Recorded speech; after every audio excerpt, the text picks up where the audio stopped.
Қайырлы күн балалар. Бүгін мен де спортшы боламын деген тақырыпты өтетін боламыз әдебиет сабағынан. Сендер осы сабақта мәтінді түсініп оқисыңдар, кейіпкерлердің сыртқы келбетін сипаттайтын боласыңдар, іс-әрекетіне пікір білдіретін боласыңдар. Суретке назар аударайық. Суреттегі Бекзат Саттарханов ағаларың. Ол 20 жасында спорттан олимпиаданың чемпионы атанған. Бекзат деген атты естігенде сендер боксты елестетесіңдер.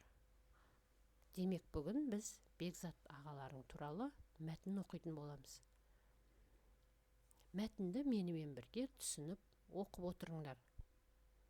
Сиднейдің шаршы алаңына екі батыр шықты. Бірі осы уақытқа дейін әлем чемпионы атанып үлгерген америкалық Рикардо Хуарес, ал екіншісі қазақ баһадүрі Бекзат Саттарханов. Рикардо құлжаның асығындай шымыр, қоңырқай жүзінде айбын бар, өз күшіне, бабына өте сенімді, көзінен ашу ұшқындап, жер тарпынып тұр. Бекзат та тас түйін, екеуі оңды солды аңдысып, сатыр-сұтыр ұрысқа кірісті. Бекзат сарт-сұрт ұрып, оңға орғиды, көздеп ұрып солға орғиды. Іштен, тұмсықтан дәл соғып, әлем чемпионын тықсыра түсті. Рикардо тізгіннің қолдан сусып бара жатқанын түйсініп, белсене түскен. Жоқ, мына қазақ тым сезімтал екен. Бұл жұдырығын ыңғайлағанша 2-3 мәрте сілтеп үлгереді. Ойлануға мұрша беретін емес. Ойсыз бокс, орға жығылу. Мына қазақтың ойы да, жұдырығы да оқтай ұшқыр.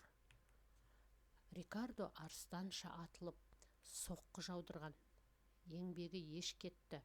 Жұдырығы Бекзаттың қолғабының сыртынан қайтты. Айтып айтпай не керек, екінші раунд біткенде Саттарханов оқ бойы озық тұрды. Есеп 15-4. Раундтың соңына қарай Рикардо тұсалған аттай күй кешті. Бекзаттың тас қамал қорғанысын талқандай алған жоқ. Амалсыздан Саттархановтың ыңғайына көнген. Осының алдында Бекзат түрік боксшысы Рамазан Пашаниді, Пашанидің басындағы дулығасын ұшырып түсіре жаздап еді.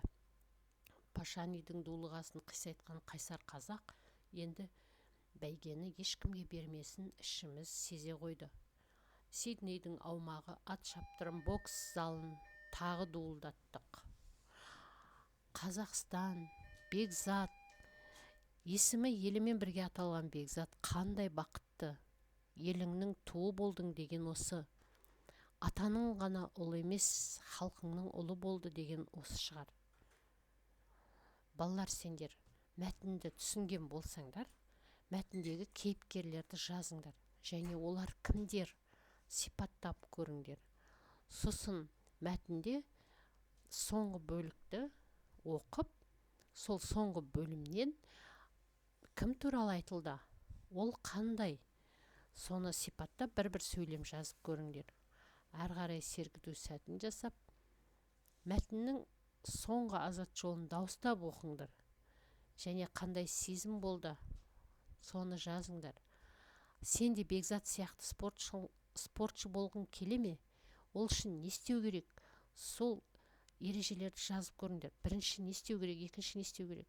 Бекзат сияқты елің сенің атыңды атап тұрып, сенің атыңмен аталатын спорт комплекстерін салғанын қаласаң, бүгінгі күннен бастап не істеу керектігін жазып көр. Сендер бүгін осы сабақта мәтінді түсініп оқыдыңдар, кейіпкерлерді сипаттадыңдар, іс-әрекетіне баға бердіңдер.